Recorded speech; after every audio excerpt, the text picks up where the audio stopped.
forward options. So as much as Alexander Isak's staying, and we do expect him to stay at this stage, could be good news for Newcastle fans. The fact Liverpool are now expected to make a move for Ekitike, perhaps not quite such good news. This as Liverpool have rejected a €67.5 million bid for Luis Diaz from Bayern Munich. Elsewhere, El Hadji Malik Diouf has become West Ham's first signing of the summer. A €22 million deal plus add-ons for the Slavia Prague defender is now done. Elsewhere, Brentford have confirmed the signing of Jordan Henderson on a 2-year deal, and goalkeeper Mark Travers has been training with Everton today after signing from Bournemouth on a 4-year deal. Alexander Usyk says he's going for the knockout against Daniel Dubois on Saturday. With my coach, with my team, we prepared 12 rounds, but if I have chance, I do it. Do you believe you will stop him? Yes, of course. The heavyweight undisputed title fight is live on talkSPORT. How much will the Lions benefit from a full 7 days off ahead of the first test against Australia? We're loving the having a week's prep and having a fresh squad ready to go. So it's been nice to get back to a proper build-up. What we've had to do is a lot of walkthroughs, low intensity stuff, and a lot of meetings and reviews. And this is a chance to train what you want to get better at, as well as the plans and what we've been doing. So we expect to be better again Saturday. There's no midweek game ahead of the series opener in Brisbane on Saturday. You can get more at talksport.com.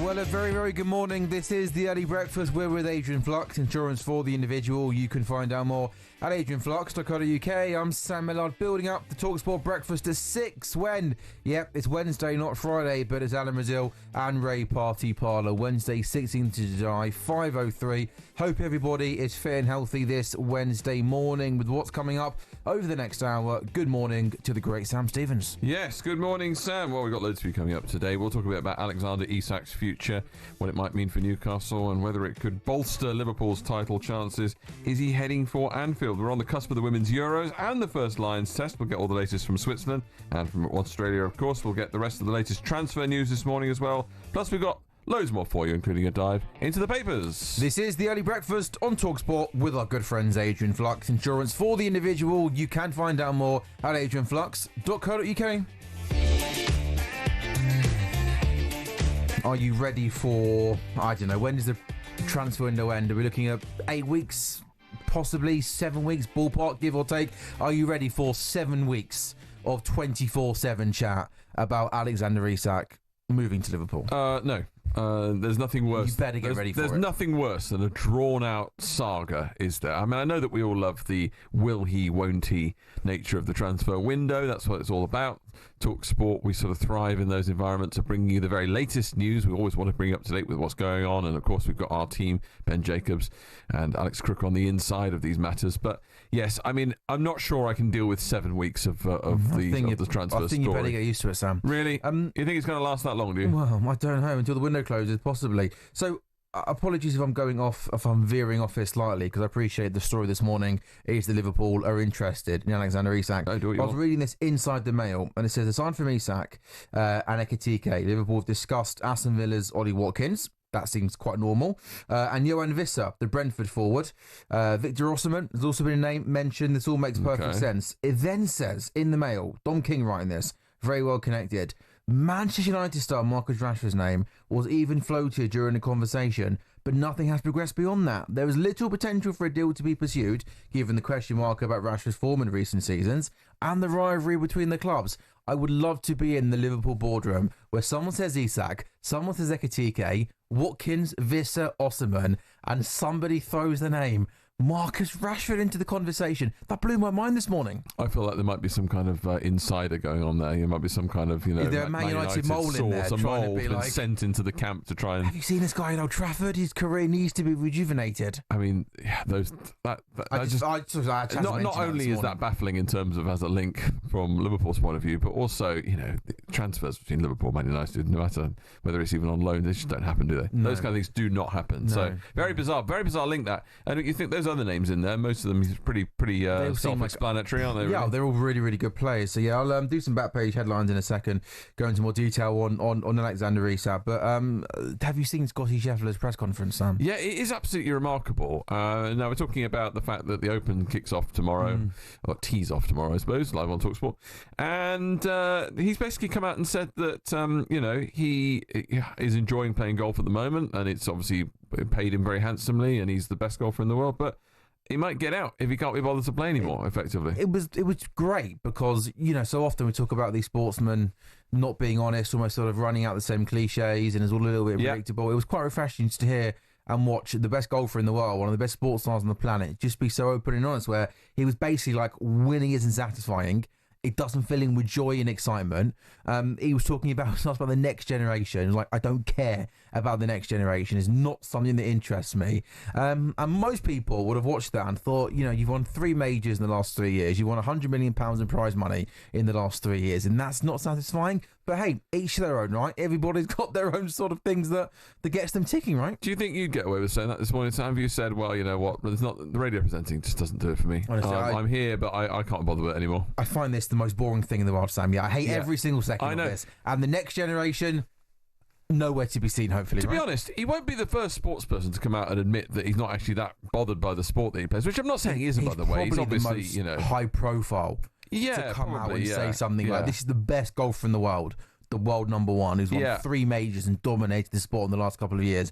And on the eve of the second biggest tournament of the year, he's basically gone, this isn't for me. I don't care about this. Because we have an image in our head of these sports stars, of their sport being the only thing in life that matters. And then it consumes them day in, day out, second in, second out, to make sure physically, mentally, they're the best they can be, so they can go on to whatever it is. A Grand Slam, a major, the Premier League, a World Cup to win and succeed. And he's basically sitting there looking like the most miserable man in the world, being like, not for me, not interested, not satisfying. I mean, I think we've had other high-profile figures. I mean, Ronnie O'Sullivan has often had a bit of a love-hate relationship with the game that he loves, but I mean, you'd have to say that a lot of that might be to do with sort of the mental challenges of playing top-level sport rather than just, but also an element of frustration. Tyson Fury has in the past come out and sort of said that he hates boxing. Well, he's retired 5 times. He's retired multiple times. Yeah. But also there's an element of that just being, I mean, you can imagine if you get punched in the face for a living, that's a pretty difficult thing to try and come to terms with, no matter what stage of life you're at. Fair. But also, of course, he's had his own mental health issues as well, hasn't he? So that's sort of been a challenge there.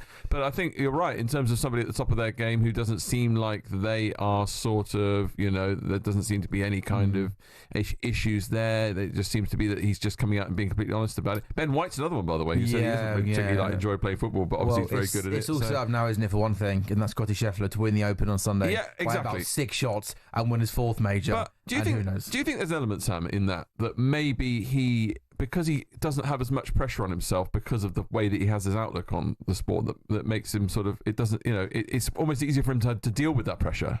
Yeah, probably. That's actually a really good point. Yeah, you'd think, if he goes into a round of golf almost with that carefree attitude, that could maybe, with Rory winning the Masters was such a big thing. And it was literally, that probably was the question that he got asked more than anything in the world. When are you in the Masters? When are you getting the green jacket, complete the Grand Slam? It probably consumed him mentally so much. Every time he went out and played a shot at the Masters, it felt like the weight of the world was on his shoulders. So yeah, it's probably a good point actually. Maybe that kind of could almost benefit his golf, where it's like, if I don't win, hey, who cares? but that then also could maybe free him up a little bit more. Well, so, we shall see by Sunday night. We can't, yeah.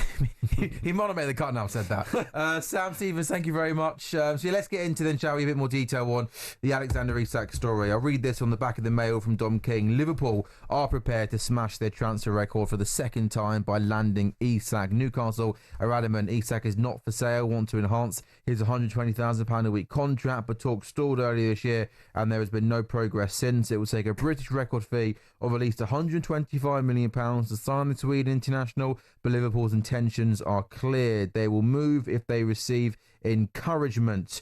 Also in the Times, Luke Edwards and the Premier League champions willing to offer £120 million, but that has prompted the hierarchy at St James's Park to reiterate the message. Their star player is not available. Remains to be seen, however, whether that deters Liverpool. The suspicion is they would not have made an approach if they had not been encouraged to do so. Liverpool are also understood to make matters even more complicated, told interest in Newcastle target Hugo Ekitike, and could bid for the France under-21 international if they can't get Isak. As things stand, Isak has not indicated he wants to move, but Newcastle are well aware that the leaking of Liverpool's interest into the public domain is designed to unsettle the player. To last night's Sports Bar, here's the reaction of Jamie O'Hara and Jermaine Pennant.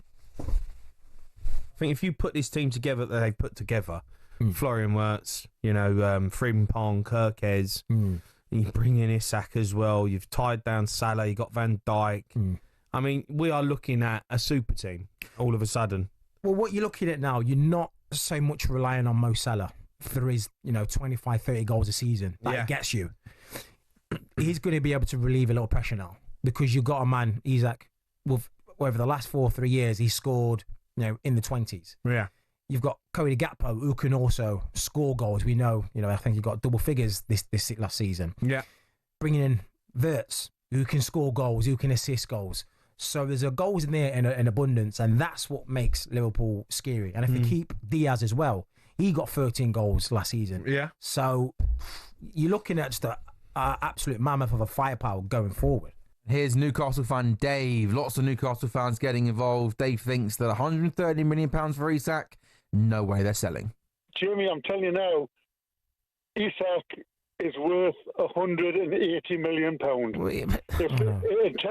on, mate. Come on, Dave. I'll be totally honest. Look, I'll tell you what, I'll be totally serious. If I was Newcastle's board, I would say to Liverpool, £200 million. You're not going to get £200 million for a player. No, but exactly. I know, but there's a price on everyone. £120 million is a British transfer record. £20 million is ridiculous for the best player in the world. I think from Dave's point of view, I understand that I don't think Newcastle are going to sell anywhere near £120 million for their best player with 3 years left on his deal. So, they can laugh at suggesting £200 million, but they are in a decent position this summer with 3 years left on his deal. So I don't think it's laughable to want to demand a figure closer to that than £120 million. To drive time, Jason Cundy says signing Isak, well, it'd obviously make Liverpool favourites for the title. For Liverpool right now, if they get him, I can't. They are Liverpool right now. Overwhelming favourites to lift the title again, right? They are. I love the way Liverpool go about it. Going for Verts, going bang. Here we go. And I love the way Liverpool need. Identify it. Go and get going bang. Here we go. Unfortunately for Newcastle, what we need. Identify it. There's a food chain. And Newcastle, there's a food chain. And Newcastle, no, you can't unfortunately, that's how it is. And Liverpool, there, simply not. If they come in, unfortunately, that's Newcastle's got to do now. They might have to just if they come in with the bigger clubs come in, get the best, the most money you can for him. Force it, and he's under contract. Newcastle own the most money you can for him. Force it, and he's under contract. Newcastle own the player. And of course, to throw another sort of spanner into all of this, Hugo Ekitike was wanted by Newcastle. Now, according to reports, he could be wanted by Liverpool if they can't get Isak. So here's talkSPORT's chief football correspondent to hopefully make more sense of all this. Alex Crook thinks he'd be surprised to see Ekitike join Newcastle while Isak is still at the football club. I guess with Ekitike, you're still paying for potential. Obviously, he's a fair bit younger than Alexander Isak. He hasn't had too much top-level experience, but it's a great point. What we know about strikers, and we work with enough of them at talkSPORT, they're quite a selfish breed, aren't they? Number 9. So they're both going to want to be the main man. That's why I think it's fascinating that Newcastle are willing to give Isak this number 9 jersey, and you wouldn't have thought Ekitike coming in for what would be a Newcastle record fee, as you say, would want to play second fiddle to anybody for any game. And speaking a little bit earlier on in the day, let's hear from Simon Jordan. He was asking the question, would Newcastle accept losing Isak if they could sign Ekitike? Well, Simon not particularly keen on the economics of a deal for the French striker. I wanted to go back to this Ekitike. 90 million euros for a player that scored 17 goals for Eintracht Frankfurt. 90 million euros. And I think only started one game for PSG in Ligue 1 as well. But I guess the price tag is again a reflection of the fact there aren't that many centre forwards out there. I mean, I know he's 23, but Arsenal are buying Gyökeres for what, 55, 60 million, and they're buying this kid. Well, maybe you're just paying the potential, but 78 million quid, 90 million euros, it's off the charts. Well, I have a funny feeling that the Alexander Isak transfer saga is going to run and run and run. So, of course, talkSPORT will keep you across any further developments. If you want all the latest transfer news, make sure you go and follow our live blog, which is on talksport.com. And, of course, there'll be plenty of reaction with talkSPORT Breakfast, Alan Brazil and Ray Parlour from 6 o'clock. This is the Early Sports Breakfast. I'm Sam Ellard with you until 6 o'clock this morning. Coming up next, we'll take a deep dive into this morning's back pages. And I'm going to tell you what striker Manchester United are linked with.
Hey, very good morning. This is the Early Breakfast. We're with Adrian Flux. Get a tailor-made quote for your commercial vehicle. Search Adrian Flux Insurance for the individual. It's 5:18, Wednesday, the 16th of July. Alan Brazil and Ray Parlour on the way from 6 o'clock. Make sure you download the talkSPORT app to find all of our stations, including talkSPORT, talkSPORT 2, Talk Times and Virgin, and there you can listen again to all of our shows and best interviews too. Here are some of the headlines you're waking up to this Wednesday morning. Manchester City have extended their kit deal with Puma in a deal worth a Premier League record of at least £1 billion. The extension, which runs until 2035, is valued at £100 million a year, up from £65 million. It surpasses the £90 million a year deal rivals Manchester United signed with Adidas in 2023.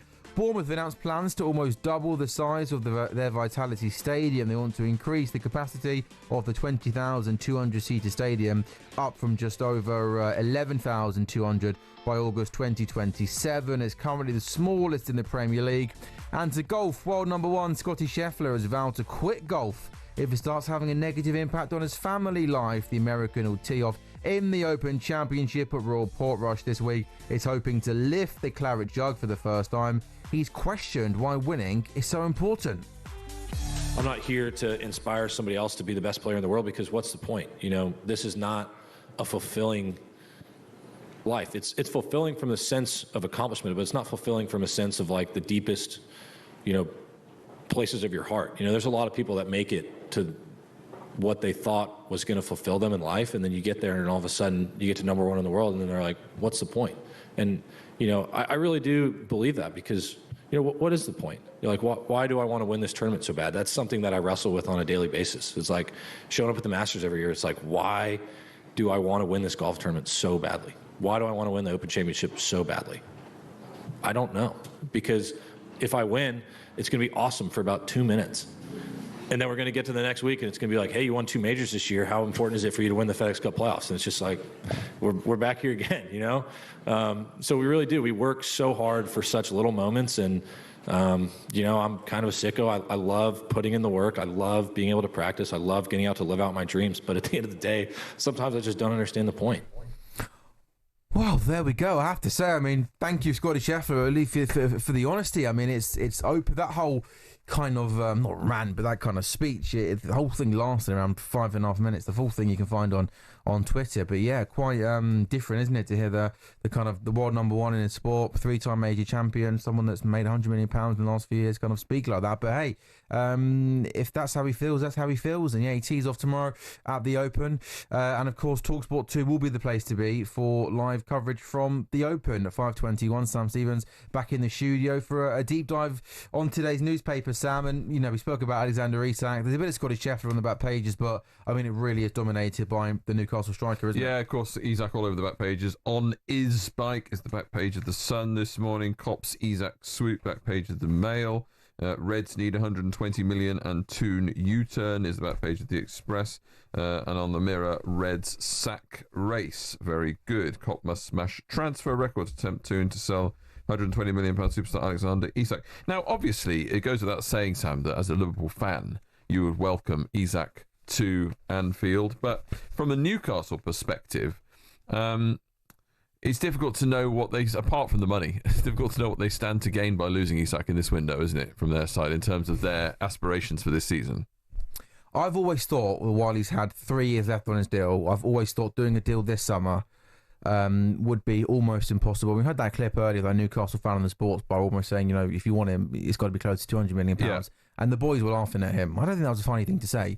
You know, when you've got your best centre forward on 3 years left on his contract, you should be demanding ridiculous money, ludicrous money to get him out. So I agree with you. I've always thought that with 3 years left on his deal, he wouldn't go this summer. I think once you then get into the next summer and he's got 2 years left on his deal, that's when I think it would be, if he's not signing a new contract, which I'd be gobsmacked if Isak does sign a new contract, that's when I think with 2 years, the Newcastle are going to find themselves in a situation where if he's not signing a new deal, they'd have to sell him. Because, of course, if you then get to the next summer with a year left, we know it will then be a real cut price fee.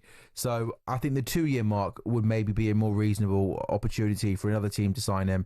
And yeah, from a Newcastle point of view, back in the Champions League, selling your best player would be obviously something they would not want to do this summer. No, this is a bit serious, this question, and I realise we can be serious too, can't we? Yeah, we can. I'm asking you to speculate a little bit and turn into Simon Jordan, but do you think there might be a little bit of a longer term fear for Newcastle here, that they probably won't ever be able to fully compete with the top clubs? Because if they can't keep an Isak now, when they're the sort of de facto richest club in the world in many ways, and they're still, I mean, I say only, as in football terms, paying Isak £120,000 a week, it looks like he's not going to extend his contract.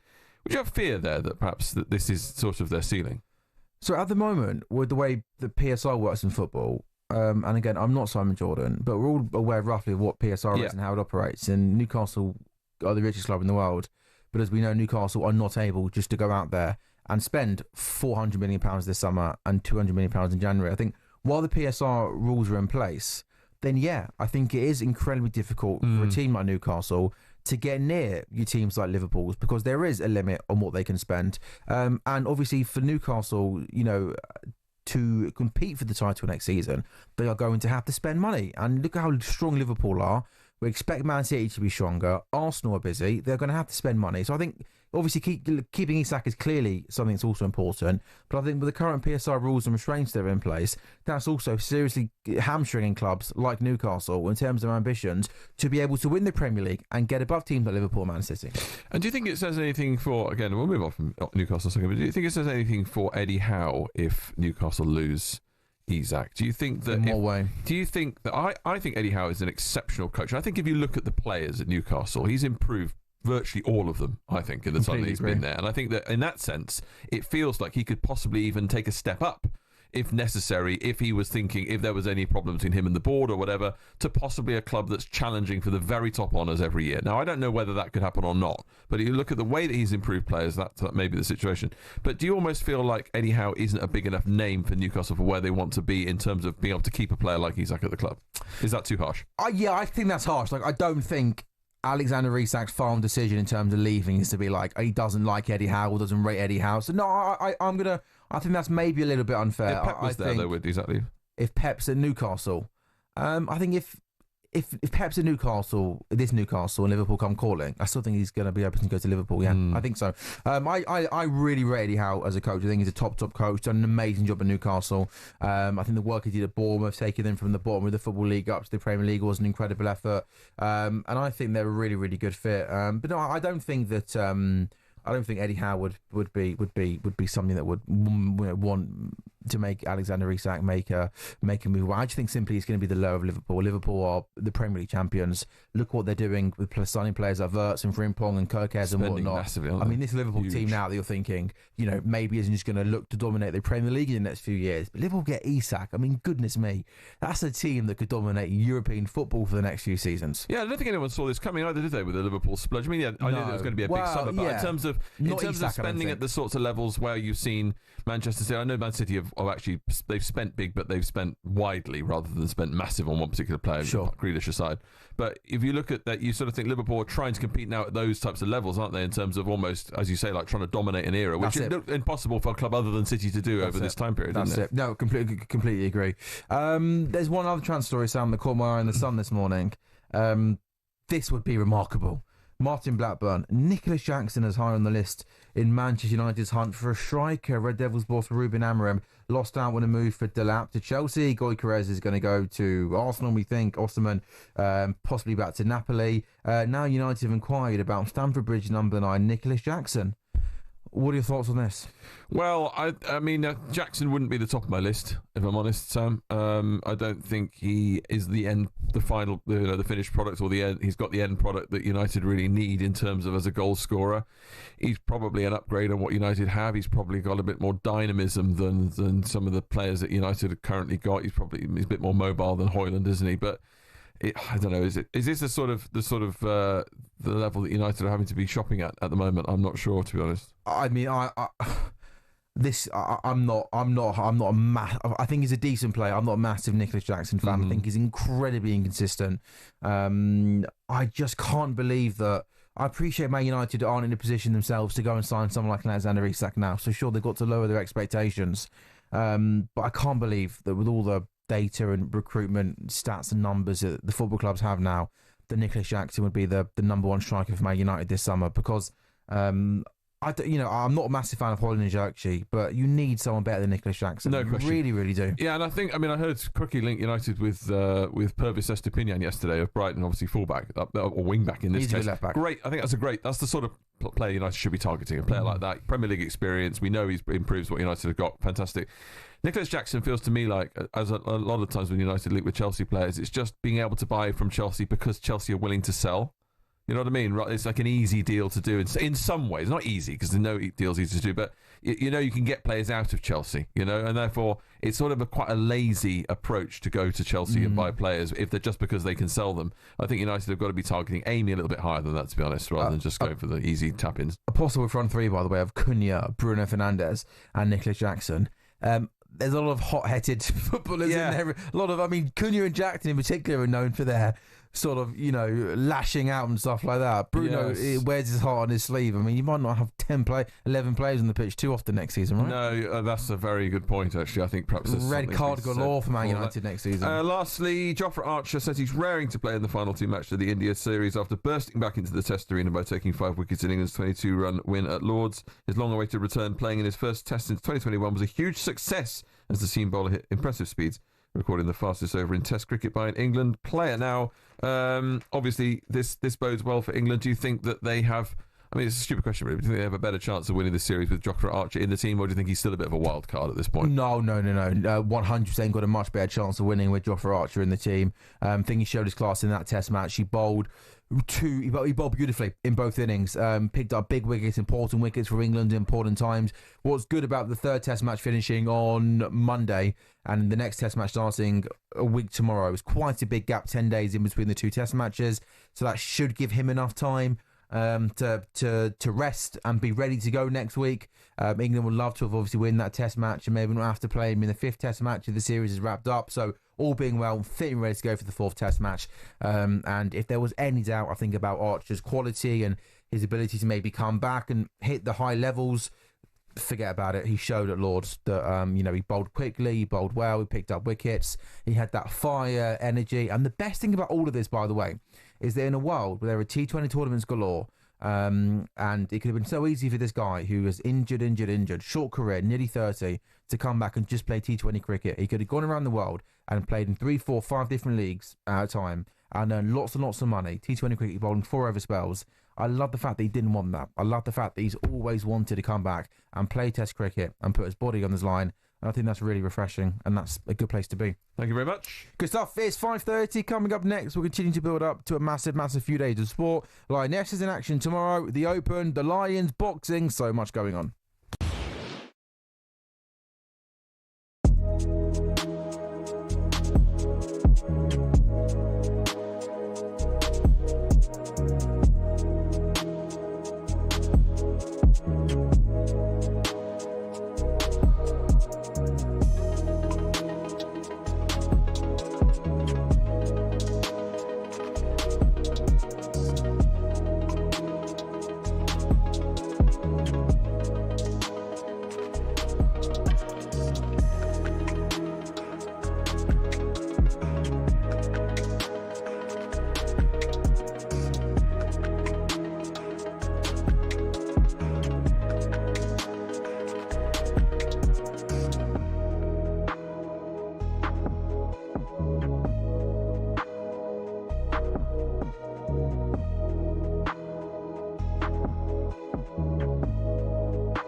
Liverpool are expected to try and gatecrash Newcastle's bid to sign Hugo Ekitike from Frankfurt if Alexander Isak isn't for sale. The Reds have made it clear to St James's Park they'd table a mouth-watering offer for the Swede if their stance on his availability changes. Here's talkSPORT's chief football correspondent Alex Crook. I wonder if this could have knock-on effects now when it comes to Newcastle's own pursuit of Hugo Ekitike, a player who is on Chelsea's radar if Nicholas Jackson was to be sold, and more importantly, I think a player who's on Liverpool's radar as well as they look to bolster their forward options. This as Liverpool have rejected a €67.5 million bid for Luis Diaz from Bayern Munich. Alexander Isak says he's going for the knockout against Daniel Dubois on Saturday. We prepared 12 rounds, but if I have chance, I do it. Do you believe you will stop him? Yes, of course. The heavyweight undisputed title fight is live on talkSPORT. How much will the Lions benefit from a full 7 days off ahead of the first test against Australia? We're loving the having a week's prep and having a fresh squad ready to go. So it's been nice to get back to a proper build-up. There's no midweek game ahead of the series opener in Brisbane on Saturday. You can get more at talksport.com.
And a very, very happy Wednesday morning. This is the Early Breakfast with Adrian Flux, the cover you need at a price you'll love with Watt Van's Insurer of the year 2021. You can find out more at adrianflux.co.uk. Don't forget you can watch this very show and all talkSPORT shows on your smart TV, and we also stream live on YouTube. It's Sam Ellard taking you through until 6 o'clock when it's Adam Brazil and the Arsenal Invincible Ray Parlour on the Breakfast Show from 6. Some more sporting headlines you're waking up to this Wednesday morning. It's understood Nottingham Forest have written to both Tottenham and Morgan Gibbs-White's agent, putting them on legal notice over an alleged unlawful approach. Spurs are understood to have triggered a £60 million release clause in the England international's contract. Premier League rules state that a buying club must get written permission from the selling club before any approach. Everton have signed goalkeeper Mark Travers from Bournemouth in a deal thought to be worth over £4 million. West Ham has signed the 20-year-old fullback El Hadji Malik Diouf on a long-term contract for £19 million from Slavia Prague. And Leicester have appointed, finally, Marti Cifuentes as their new manager on a 3-year contract. He's tasked with getting them promotion back to the Premier League at the first attempt following their relegation to the Championship last season. Cifuentes, who was previously in charge of QPR, replaces Ruud van Nistelrooy. Former QPR goalkeeper Asmir Begovic, he told talkSPORT that Cifuentes is the right man for the job. Yeah, I mean, I think it's a really good appointment. I think the record he's had with QPR, and especially when you think the circumstances he came in his first, when he initially came into QPR in his first season, and then I think even the second season with some challenging times, I think he overcame them and proven his record in the Championship. So I think he's a really good appointment for Leicester. I think with the resources like players, the squad being stronger, I think he can do some great things. And for more on all of the day's biggest and top football stories, make sure you go to our website, of course, talksport.com. Now, I think we're all still getting our breath back, aren't we, from that pulsating test match at Lords that finished on Monday. England winning the test match by 22 runs. Haven't quite won the series yet. They're 2-1 up with 2 matches to play. We go to Old Trafford a week Thursday. Lots of more fallout in the papers today. Jeffrey Boycott on the Telegraph says, Time for Crawley to go. He has learnt nothing. How many chances is he going to get? England need a new opener. That might even benefit Pope too. Also, Dawson recalled from Test exile after Bashir was ruled out. Liam Dawson returning to the Test team for the first time in 8 years. Shoaib Bashir has got a left finger injury. Sad news for him, but Liam Dawson is back. Michael Atherton in the Times is like 2005 again. Wow. Spats and slights, but also mutual respect. Meanwhile, the former England bowler Graham Spawn, Greg Spinner, joining talkSPORT Breakfast yesterday. He says the needle, everything, the late drama. This is what Test cricket is all about. Absolutely. You got to remember, it's not just 5 days. I mean, how long is it? I spoke to you about 10 days ago after that last test. He was getting hammered by the press, by the cricketing public, because he'd stuck to his laurels, played his positive cricket, and they'd been smashed in a game. They got outplayed by India. Everyone turning on it, all the so-called experts saying, "Oh, this Bazball doesn't work." You even heard the Indian players chirping him during the game, saying, "What's happened to Bazball, mate?" And he stuck to his laurels. You can't underestimate how much, when you're getting a hiding from the press and when people are having a go at what you believe in, to then sort of stick with it. And then as that game got closer and closer to the end, I was on a committee meeting conference call and watching it out of the corner of my eye, and I nearly hit the roof when Bash got that wicket. I was absolutely buzzing for him. So Test cricket is brilliant. It's the best game, apart from Newcastle winning the Carabao Cup. It's the best result I've seen all year. There we go. And if you love your cricket, please do head over to talkSPORT's cricket YouTube channel for so much more content. From cricket to rugby, it's finally here. The British and Irish Lions taking on the Wallabies in the opening test of the series is this Saturday, of course, live and exclusively right here on talkSPORT in Brisbane. Coverage starting from 10, kick-off 11. But what does it mean to be a Lion? This should get you in the mood. Your whole life you've worked for this. It's the pinnacle of our sport. The shirt is bigger than any individual. It's about, so much more than just playing the rugby. Beats the first, beats the second, he's over the 10-metre line. He's going towards the 22, he beats the fullback, he's gone to the corner. George North, Brentford will get the air. George North scores the try. For me, it's about the connections you make, the people you meet. Just to play for the Lions is huge. Just coming on a Lions tour, I just thought was like the best thing since sliced bread. Come together for 6 or 7 weeks and you almost become sort of best mates, really. For me, one of the best experiences you can get in rugby. Jamieson gives a puck, picks, goes round the edge, gives to Maro, it's O'Shea who gets over the line. Lions have their 4th try of the evening. As a British and Irish rugby player, this is what you dream of. It's about bringing together a whole set of different players that you never ordinarily be together. We just have this understanding that, the Lions jersey is still, I think, for a rugby player, the biggest thing you can wear, and the respect that goes with it. So it's this Saturday then, the British and Irish Lions versus the Wallabies in the game we've all been waiting for, the all-important first Test match. Of course, the Lions losing their first warm-up game. They've been perfect, though, since then. Let's now go inside the camp. Our reporter, Ralphie Reynolds, has been doing a great job speaking with the players. Let's hear then, shall we, from the captain, Maro Itoje. He says, these are the weeks that as a Lion, you just dream of. Occasions like this, weeks like this, is what you as a rugby player, as a British and Irish rugby player, this is what you dream of. This is an amazing opportunity, is an amazing honour for us all to be here, for us all to take part in this occasion, and it's one that we're very much looking forward to.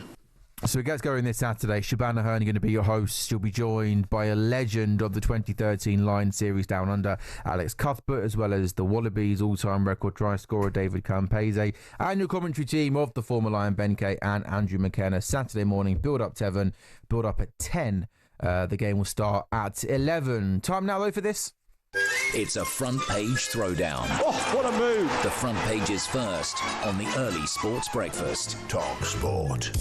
I am primed, Sam Stevens, and ready for a front page throwdown, please. Yeah, let's start with Bono, or should that be Bonio? Now, have you ever, Sam, tried dog food? No.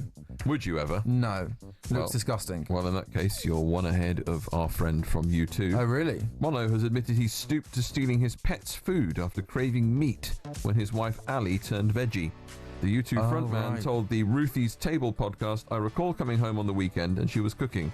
And I remember getting this beautiful smell of beef. I thought, oh my God, she's cooking beef for me and she's vegetarian. This is amazing." And I walked in and said, "What are you cooking?" She said, "That's not for us. That's the dog's dinner." No. And I ate it. It sounds a lot better than a tin of pedigree chum, says he. But, I mean, that's not great, is it? Eating dog food when you're craving meat. It's probably not. It probably sounds not ideal.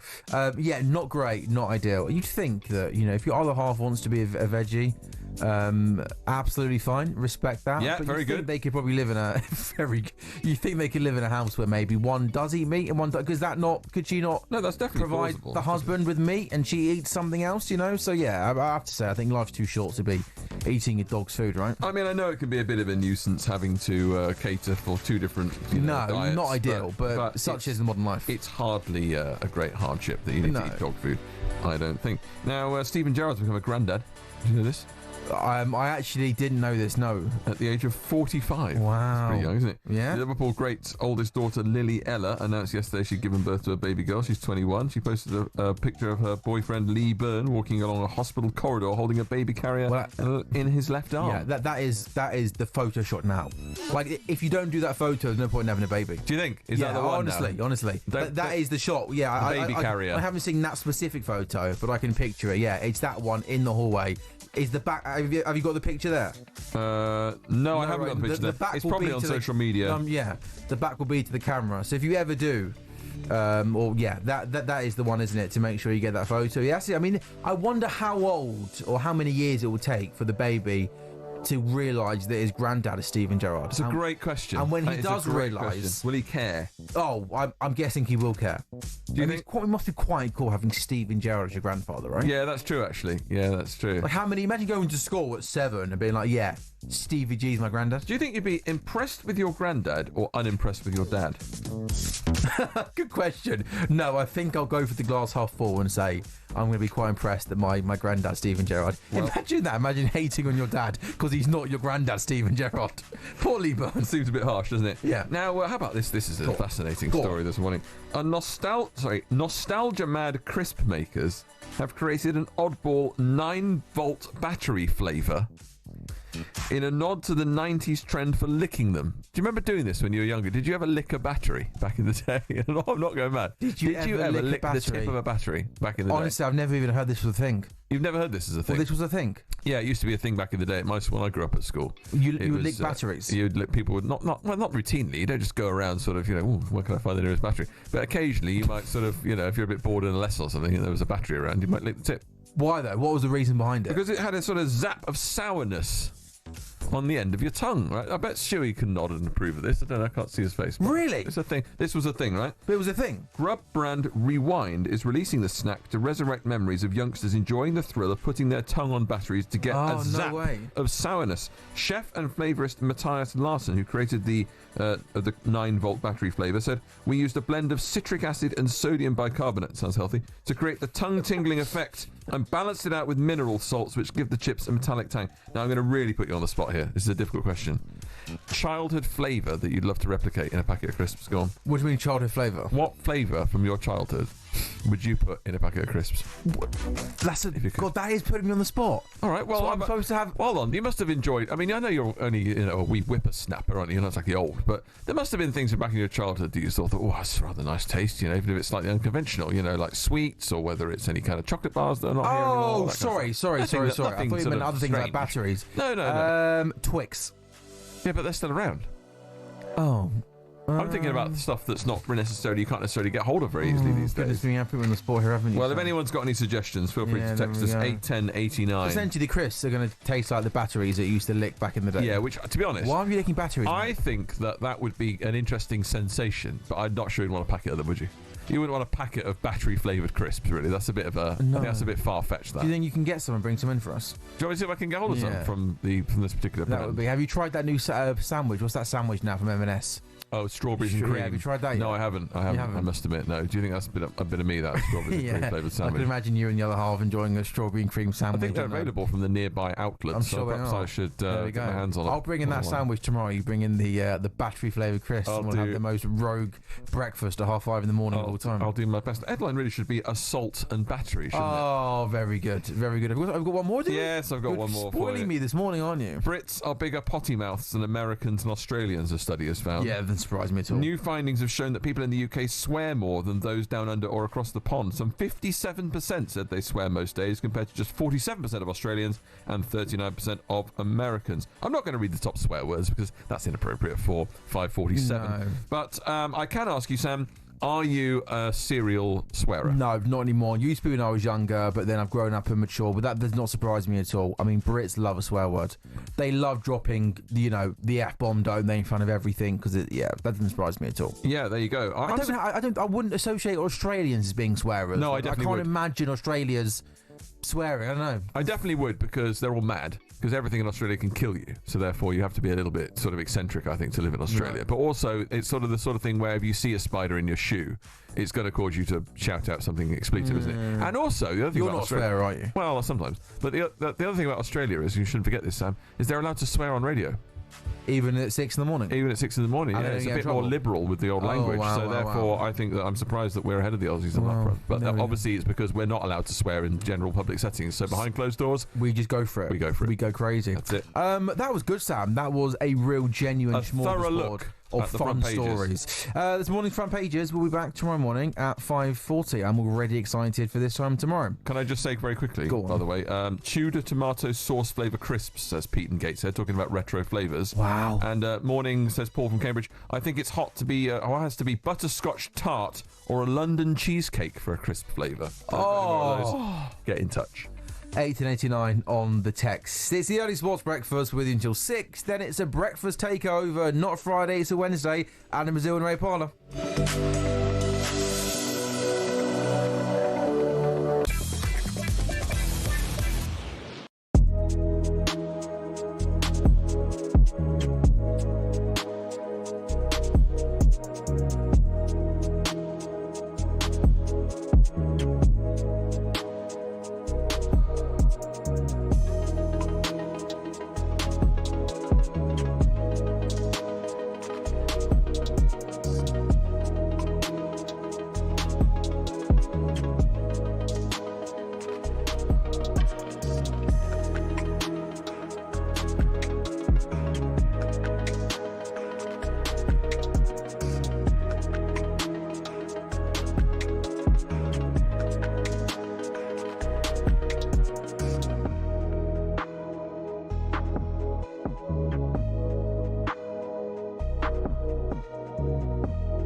Very, very good morning. This is the Early Breakfast. We are on talkSPORT. Adam Brazil and Ray Parler on the way for the breakfast show at 6. After that, Danny Kelly, your host from 10, alongside Simon Jordan. And from 4 on Drive today, it's our very own Shabana Hearn, loaned from the Early Breakfast to Drive alongside the England legend Stuart Pearce. Before the Transfer Insiders at 7. Tonight, the Women's Euros quarterfinals gets underway with Norway versus Italy. It's an 8 o'clock kickoff. It is on talkSPORT 2. Commentary from Flo Pollock, and the former England women's striker Leanne Sanderson finished second place in the group, means that England have avoided Germany in the quarterfinals and wouldn't meet Spain until the final if they get there. Instead, Serena Wiegman's side will face Sweden. It's tomorrow night, and it is, of course, live right here on talkSPORT. England's fearless Lionesses are going to Wembley after thrashing Sweden, the number 2 ranked, by 4 goals to nil. When you come up against a team when you had a previous fixture like that, then you're always probably going to remember it. But I think so much has happened since, and 2 very different teams now. James on the edge of the area onto the left foot. Oh yes! That's a majestic goal from England's Lauren James. Stina is an incredibly powerful footballer. Plays it to the middle towards Blackstenius. Goalkeeper caught in 2 minds. Blackstenius is in! A hard player to play against in that respect. Maybe the tough group stage will stand England in good stead going forward. 2 left-footed shots. It's 4! We had to learn to be our proper England again straight away after that France game, and I think ready to bring that to the rest of the tournament. Another shot at history for the Lionesses, and every kick right here on talkSPORT. Well, it started off with that defeat to France. Were we worried? Well, maybe a touch. No need to be. Beating Netherlands, thrashing Wales, England are very much in the quarterfinals of the European Championship. Sweden-England, the quarterfinal is live on talkSPORT Thursday at 8 o'clock, presented by Adrian Durham. Commentary from Joe Shannon and the former England striker Tash Dowie. Now, despite avoiding Germany, Lionesses captain Leah Williamson is well and truly aware of the threat that Sweden will pose. Yeah, we spoke the history, Sweden's previous results at tournaments are incredible. They're relentless when it comes to tournament football. So yeah, we've been looking, and they're just a very organised team. They work hard. Obviously, some familiar faces. We know their characteristics, so it will be a tough game. William McGarrav, a talkSPORT reporter, very, very young, exciting prospect. She's living the absolute dream. She's over in Switzerland enjoying the glorious surroundings. She's getting the inside scoop on what's going on in the England camp. She's been chatting to fans. She's living her best life, and rightly so. So what have you been up to, Uma? Let's find out. Now, the Euros might be being held in Switzerland, but I've actually spent the day over in Germany. I've come down to Rorschach, which is a town not too far away from St Gallen, where England had their last game against Wales. And then I got on a boat and I hopped across Lake Constance, which is absolutely gorgeous, as you can see behind me. And I spent the day in Lindau, which is actually in Germany. So yeah, I've explored a whole other country today. Now, though, I'm back in Switzerland and I will be heading to Zurich pretty soon for the quarterfinals. Yes, we're into the knockout stages. England cruised through their last 2 group stages and now they're up against Sweden. I'm feeling pretty confident, I have to say. We've avoided Germany and we will avoid Spain until the final if we get through that. We're back to Zurich as well, familiar soil. And yeah, I'm feeling pretty confident that England are going to defend their title. Check in with me in a few days and we'll see how I'm feeling about that. But yeah, absolutely loving life out in Switzerland. We'll bring you all 4 quarterfinals of the Women's Euros starting tonight. Norway-Italy live on talkSPORT 2 at 8, while England-Sweden is live on talkSPORT tomorrow night at 8 o'clock at 5:56. Let me give you a little flick through of the back pages. Kops, Isak, swoop, Dom King. I mean, Isak is all across the back page. Liverpool prepared to smash their transfer record for the second time by landing Isak. Newcastle are adamant Isak is not for sale. Want to enhance his £120,000 a week contract, but talk stalked earlier this year, and there has been no progress since. It would take a British record fee of at least £125 million to sign the Sweden international. But Liverpool's intentions are clear. They will move if they receive encouragement. That is on the back of the Mail, as is the cricket, Jofra Archer has insisted he is fit enough to play in the last 2 tests against India, which is good. Some good cricket content inside the papers today. Michael Atherton writing, it's like 2005 again. Spats and slights, but also mutual respect. Telegraph Sport, Liverpool Eye, £120 million. Isak raid. The Sun have got an interesting transfer story. Nicholas Jackson is high on the list in Manchester United's hunt for a striker. We got back of the Mirror. Manchester City have signed the biggest kit deal in Premier League history, worth up to £1 billion. They've extended their agreement with kit sponsors Puma for 10 years, with the deal understood to be valued at £100 million a season. Just some back page headlines. The Breakfast Show is on the way. It is a Wednesday morning treat for you. Alan Brazil and Ray Parlour together. Some great guests joining the show, including a Newcastle legend, Nobby Solano, the former Newcastle winger, will be on at 9 o'clock this morning. I wonder what he'll have to say regarding Alexander Isak and his future. We are, of course, just a day away from the Open Championship starting. Dame Laura Davis, a 4-time major winner, joins the show at 8:30.